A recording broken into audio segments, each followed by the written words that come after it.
खबर प्रसारण पर प्रशासन चेतिला। गंजाम जिला रंगेलुंडा ब्लॉक लुहाझर पंचायत माढ़ुआ ग्राम जल समस्या देखा देछि।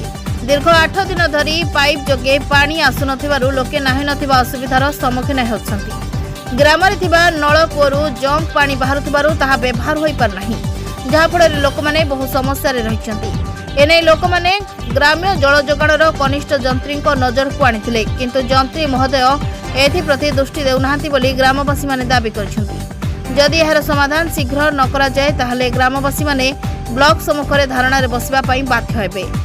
किंतु जेएमजे न्यूज रे खबर प्रसारण पर समस्यार समाधान होई पारिछि। एही सहयोग पई स्थानीय अंचलर लोकमाने साधुवाद जणाइछन्ति। ब्रह्मपुर विभूति शतपथीଙ୍କ रिपोर्ट जेएमजे न्यूज।